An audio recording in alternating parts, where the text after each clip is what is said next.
Hello everyone, thanks for tuning in to the 9th Summer 2023 update from GavsWeatherVids. So here we go again, time to bring you yet another summer update. We're up to update number 9 this week, and I shall get on with it for you shortly. Going to be looking at April to summer data this week. More about that in a second.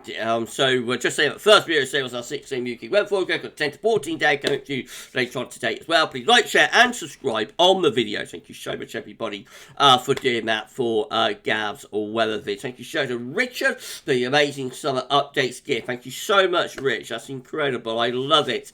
I love our summer updates gift. Thank you so much, my friend. We're going to be naming the sunbather on tomorrow's live stream. So if you've got a name that you'd like for the sunbather, then let us know in the comments. Let me know in the comments, and all names going to be put onto the name picker. We will be picking out a winner for the sunbather tomorrow on our live stream at 8 PM. Thank you so much to Richard for our lovely summer updates. Yeah, thank you so much to Shryan Bruin as well for sorting out all of the years for this summer update. That's incredible. Thank you so much, my friend. Thank you so much to Shryan, and also to Richard, hashtag Team Gav. As I say, we're getting to the end of the summer updates now, or towards the end of them. We'll be releasing our summer forecast on the 28th of May, so we've got a couple more updates to do after this one, so basically 3 updates to go, including this one. We're nearing the finishing line, but we're not quite there. Still got a couple more weeks to go, including this one. And with that said, I think we better get on with this week's update. So we're going to start off with centering temperature for April. So CT in April came out at 8.7, which is 0.8 of a degree above the 61.1990 average, which means for our first set of analogues, we're going to be looking at summers following April's with a CT range of 8.5 to 8.9, placing April 2023 nicely slap bang in the middle of that range. So we're going to start off with 1957. The summer of 1957 looks like this, with above average heights in the Atlantic going up towards Greenland, below average heights over to the east of the country, winds in from north. Now you look at that and think that it's a very cool and wet summer. It does actually have a warm June, so the hottest spell of the summer is in June actually, and then it deteriorates through July and August. So it's a classic, what we call a classic front-loaded summer, with the warmest, driest weather in the front part of the summer. The next one is going to be 1960. So this one is a pretty grim summer with below average heights, low pressure engulfing most of northern Europe actually. So just a very unsettled summer. Now remember, many of the summers in the 1960s are grim. That's one of them. It's another one, 1963, again, with below average heights through the west of Europe. That one, another unsettled summer. And we've also got 1964 as well. This one maybe not quite as bad, but it's still pretty grim. It has the above average heights in the Atlantic, winds in from the northwest, so it's not much to write home about. A long gap then. The next time we have an April CT range of 8.5 to 8.9 is in 1980. So this one is a pretty grim summer as well, with lots of low pressure across much of Western Europe. Has a notably cool July and has a wet and cool August as well. It's just a pretty bad summer in 1980. 1982 shows up next. This one's a little bit better late. It does have quite a wet start to the summer. June is 1982 is a very wet month, but then I think it gets a little bit drier as it progresses, and it's a rather warmish sort of summer as well, often quite humid. Quite a big gap then to 1992. This is another front-loaded summer. So again, we have a below average heights in the Atlantic and to the west of the UK as well. It starts off with a lot of dry and warm weather in May and June, and then again it deteriorates so that it finishes up with a cool and wet August. 1996 is a very mixed summer. So this has a little bit of everything. Natural analogue has high pressure close to the country, with low pressure away towards Greenland, Iceland. The analogue doesn't tell you much about this summer. It just has, a little bit of everything. Sometimes warm, sometimes sometimes cool, sometimes wet, sometimes dry. There's a few heat waves in there as well, and planetary breakdowns too. So there's something for everybody in the summer of 1996. Then we have 2005, which in some ways is a little bit like 1996, actually, just a slightly warmer version of it. But again, that's, has a little bit of everything with heat waves, but also cooler, wetter spells at times as well. So that's another mixed summer.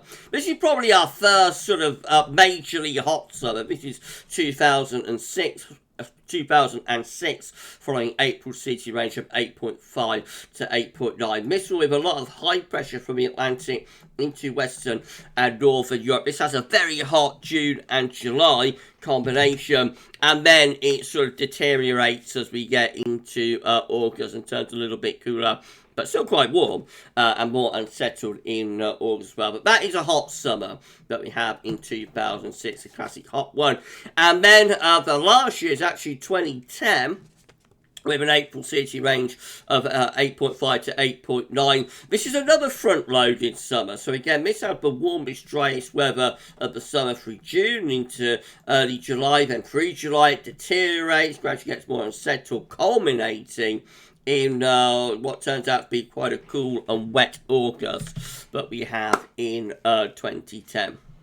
So let's put all that together then. This is how all Junes combined are looking following April CT range of 8.5 to 8.9. It's an anticyclonic signal for June. As you've seen as we've gone along, there are a couple of summers there, about 3 or 4 that are front-loaded. So this one, yes, it does have a signal for a warmer and drier anticyclonic June with high pressure over the country and winds in from the east. All July's combined sends a high pressure out to our west. That's to move high pressure into the Atlantic and deepens low pressure to our north. So maybe not a really bad month, but gradually deteriorating. Not as anticyclonic, not as dry and warm as June. Not a write-off maybe, but a deterioration into something a little bit more unsettled. And then that's how all August combined are looking, and it looks like a very unsettled signal there.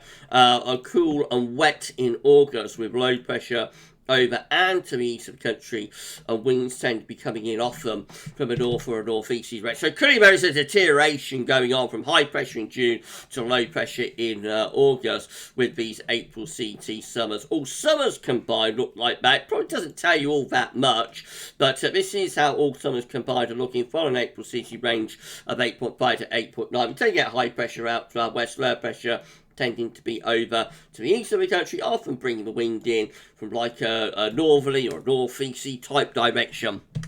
So, we start off anticyclonic, we end up with low pressure. That sort of anomaly won't tell you a great deal about the summer. Right, okay, so that's it for the CT set, but we're going to go straight on next to England and Wales precipitation. So let's go back to the UK Met, and this is how England and Wales precipitation came out for April, actually, for April 2023, and we can see that it came out with an overall total CT of 76.9 millimetres, which is actually a little bit above average. We had 122% of our average rainfall, so, slightly wetter than average, but not by nowhere, the wettest April that we've had by any means. Though we're going to be looking next at summers following April in Wales precipitation range of 72 to 80 millimetres. Let's do that then. So we're going to start off with 1950. The summer of 1950 looking like this, following in Wales precipitation range of 72 to 80 millimetres. Again, placing the April of 2023 nicely in the middle. And once more, we see low pressure below average heights over to the west of the country and unsettled summer. Therefore, I think this one probably starts off relatively dryish and warmish in June, and then again it deteriorates as the summer goes along. We've got 1951, which is quite a cool unsettled summer as well. We began below average heights through west of Europe, quite a cool and wet summer for that one. 1953 looks like this. Of course, this is the coronation summer. This is Coronation Day when I'm recording this video, but there was a coronation of the Queen Elizabeth II, in 1953. That was a pretty grim coronation day, cold and wet. That's indicative of the summer. The overall summer of 1953 was quite a poor summer as well, with quite a bit of low pressure across the west of Europe. 1959, this is a decent summer. This is the best we've seen since 2006. This is a very nice extended summer. Lots of higher pressure across the west of Europe, so that brings loads of dry, warm weather with it. It is very extended as well, so this summer gets going in the spring, in April and May, and it's still going in September and October, actually, but of course the warmest weather is in the summer months in 1959. So that's a bit of a classic, that one. Very dry summer. This is a really bad summer. This is 1962. Again, following England World precipitation range of 72 to 80 millimetres. This is a cold summer. Not necessarily overly wet, I don't think. There is rain at times. But the main thing of this is that wind just regularly coming from a north or a northeast direction. Notice a little bit of blocking up there in high latitudes. Is that the blocking for the daddy of cold winters already starting to make its presence felt over high latitudes? Who knows? But it certainly is a cold summer anyway. The highest maximum temperature, I think, in the summer of 1962 is just 27 degrees. And I think that happens at the beginning of September as well. It's a really, really cold summer that we have in 1962. A long gap then to 1992 again. So look at this. We've got, yes, a 30-year gap then. Next time you have an England precipitation range of 72 to 80 millimetres, with, again, the below average heights to our north and, out to our west as well. As I explained in the first part of the video, first set of analogues, the summer of 1992 is classic front-loading summer. The driest, warmest weather occurs early on, and then it gets more unsettled as the summer progresses. We've got 1994, which is quite a hot summer. Well, certainly June and July anyway are very warm, and it does have a hot July. It has an 18 Celsius CT July, actually. So July 1994 is a really hot month. It is regularly mixed. It's regularly quite unsettled with lots of thunder going on, but that one has plenty of Spanish plumes, and as I say, a very hot July with an 18 Celsius CT. This isn't a bad summer either. This is 1999. This has a very warm July with a 17 Celsius CT. Does have a cooler and wetter August though. And then we've got 2005 showing up again. So this one is also, one of those mixed summers, has a little bit of everything, but does have some hot weather in it. And a few funky breakdowns as well. This is a bad summer. This is 2008. So this one with a big air below heights across the northwest Europe combined with northern blocking. So the best weather with this summer is actually in May of 2008. It has a very dry and warm May, and then it just gradually goes down the tubes. Most of the summer of 2008 is actually quite cool and wet. And then finally, our last summer is 2016. So this one has a rather strange anomaly, sort of anomaly we tend to get a lot these days, with just lots of ridginess going on all over the place. It has quite a cool and wet start. This was actually a backloaded summer. I haven't seen many backloaded summers in these two sets of analogues, but this is classic backloaded summer, with the driest and warmest weather actually going in August and even into September. Well, it has a very hot September in 2016. Overall, it is a bit of a mixed summer, but the best weather in terms of warm, dry weather occurs later on.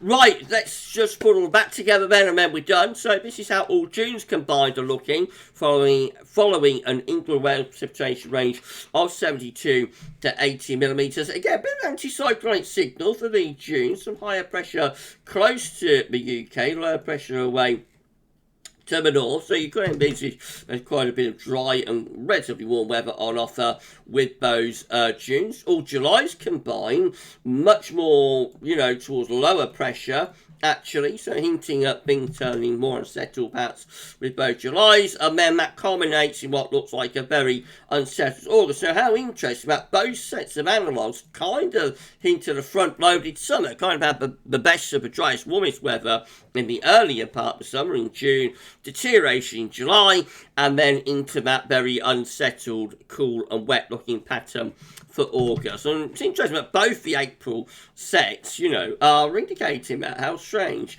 And then finally, this is how all summers combined are looking. Following England and Wales precipitation range of 72 to 80 millimetres. It is an unsettled signal for these summers with plenty of low pressure in the North Atlantic and into Northern Europe as well. So a wet and unsettled signal for these summers overall. Bear in mind there is though an anticyclonic signal for the Dunes, so the best of the weather is probably going to be in the Dunes. There are going to be years that deviate from this though, of course, so we've got 1994, which has a very hot July. We've got 2016, which is actually drier and warmer in August. So there's always going to be deviations, variations to the theme, but that's how the full sets are looking for both of the April sets of data. Right, thank you so much everybody for tuning in to this 9th summer 2023 update. As I say, we are reaching the business end of the updates now. So we've got a couple more updates to do next week and the following week, and then it is summer forecast time on the 28th of May. That will be 3 weeks today. Thank you so much, Richard, for our amazing summer updates gear. Thank you so much to Shryan for getting all of those years together for us. Hashtag Team Gav doing a great job on this 9th summer update. Thank you so much to Rich and also to Shrine. We're going to be back shortly with your 10 to 14 day, or back later on I should say, with your 10 to 14 day. That'll be coming up this afternoon. So make sure you check that out. If you've got any questions about this summer update, by the way, we're live streaming tomorrow at 8 p.m. It's Bank Holiday Monday, but everything is the same on the channel tomorrow, including tomorrow's live stream. So I'll be live tomorrow at 8 p.m. If you've got any questions about this summer update, then please let me know on the live stream, and I will do my best to answer those questions. For the 9th summer 2023 update, that's all for now, and thank you so much for watching. Bye for now.